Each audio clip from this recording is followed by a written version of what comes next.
Right.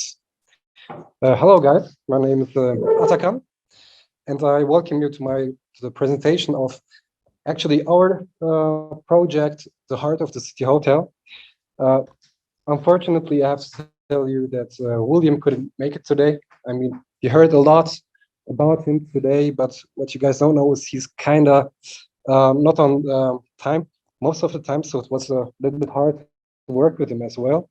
But I hope I can give you a good presentation, show what he was also dealing with when he came to the Silicon Valley. I mean, nobody's speaking about how he managed that, but yeah, he was in the Silicon Valley. He came to the Silicon Valley, and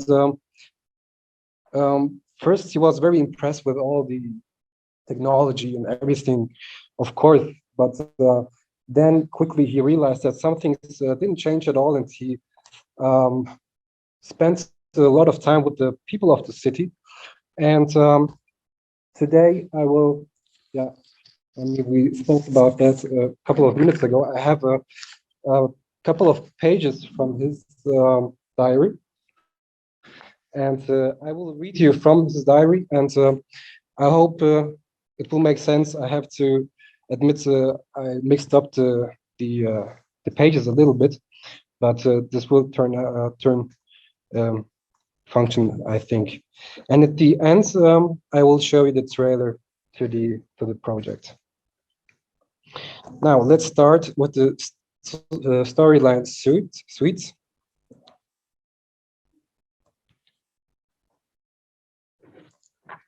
Tenth of March 2022. Offering a cup of tea to strangers. It has been some time now since I was raptured from the fires of the library while trying to save the second book of Aristotle's Poetics. He who laughs lives. I could still read these lines before I fell into darkness. When I opened my eyes again, I found myself in a place and time unknown to me. I'm a traveler, perhaps more than anyone else in this world. And with the open heart of a traveler, I learn more about the people of the city than they seem to know about each other. It is interesting to see how perceptions change when you're on the road, how open to new things you are. But why was I sent for? Every day, I'm amazed by how many different people live in the city. One lifetime will not be enough to learn from these people who come from different cultures, practice different religions, and speak different languages. How many different shapes of life across the world. However, these people who feel they belong to different groups seem to have few points of contact in their daily lives, and also to be ideologically distinct from one another.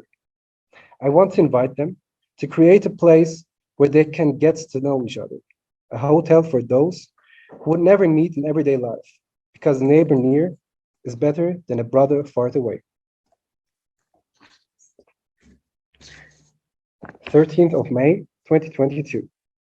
Embracing exclusion with style.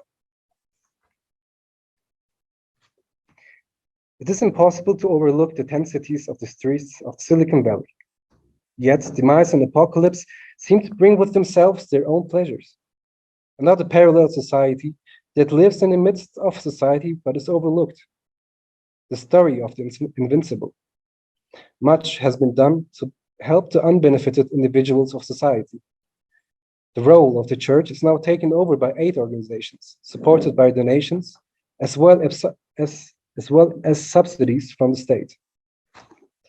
Inspired by Francis of Assisi, I have now spent a long time with the people of the city. It became clear to me that in a time of plenty, they needed not only material help, but a feeling of appreciation, cohesion, and love.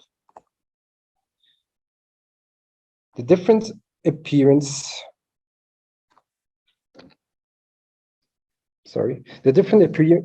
of the people in the city also stems from the fact that they like to show to the outside world which group they belong to. As in my former life, the workers are proud of their respective guilds and identify themselves with their external features. Other groups, marginalized, identify with their exclusion and take pride in this newfound identity and display it to the outside world as well. The devil or the good Lord? Exclusion, inclusion. But what is a person without a face?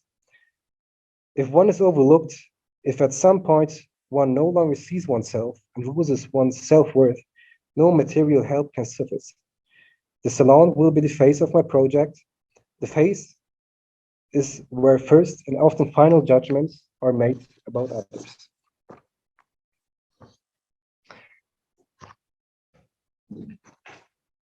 '20th of April, 2022. A comedy of connections.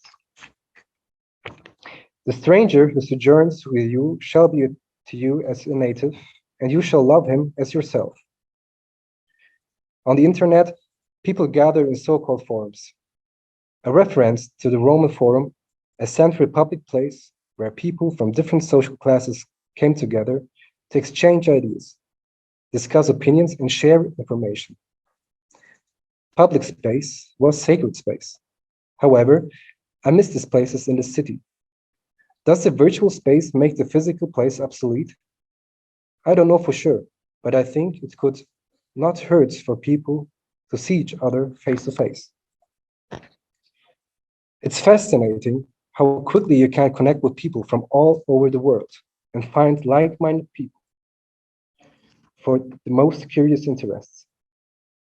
You never seem to be alone, no matter how lonely you may sometimes feel. The sheep in the flock that now identifies itself by the slightest difference in the coloration of its coat. Are we withdrawing more and more to our peers? Is there still an exchange of opinions with people who think differently? And if not, how can we talk about sensitive issues? I still have so many questions waiting for an answer. The answer could be dealt within the second book of poetry by Aristotle. He who laughs lives. Even today, comedy is an important part of art, addressing public issues that might otherwise be considered too sensitive and not addressed. Through laughter, we process content.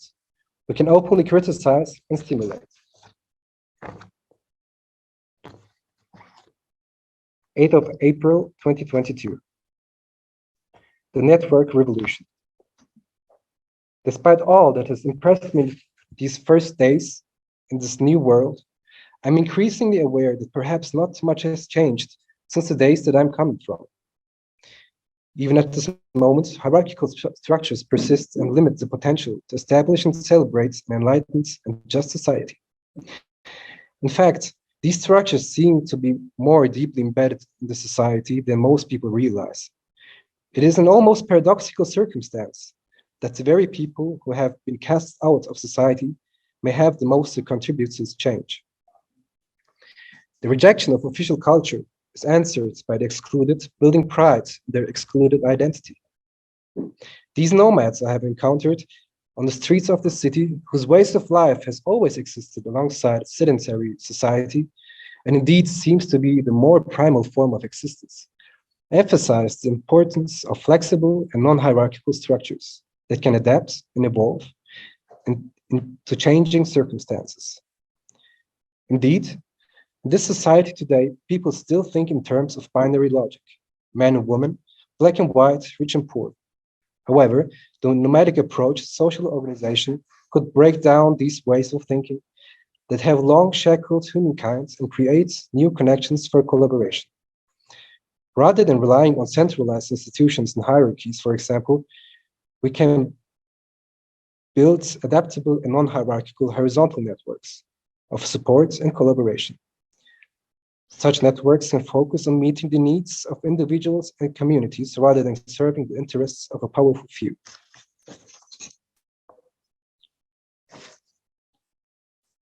'18th of May, 2022. Resting in movement.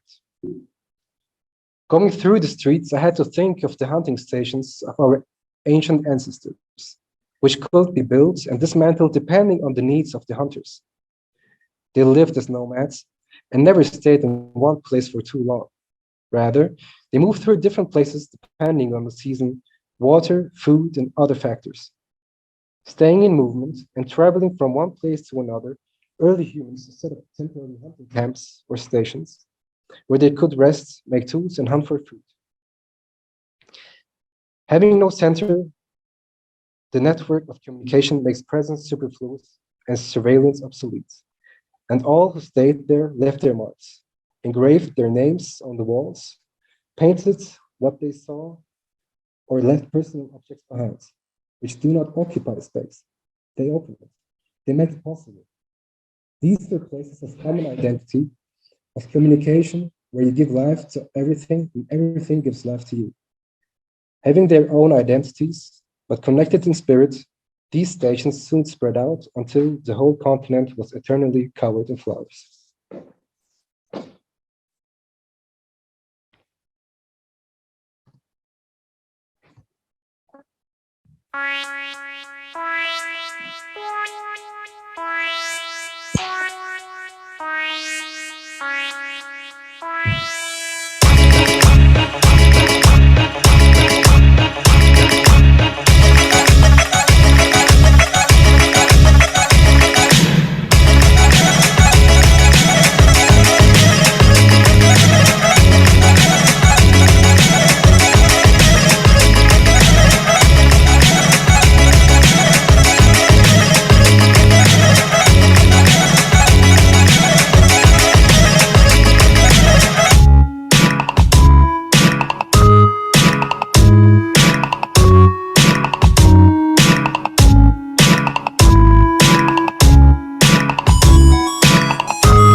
All right, guys. Thank you. Thank you for listening.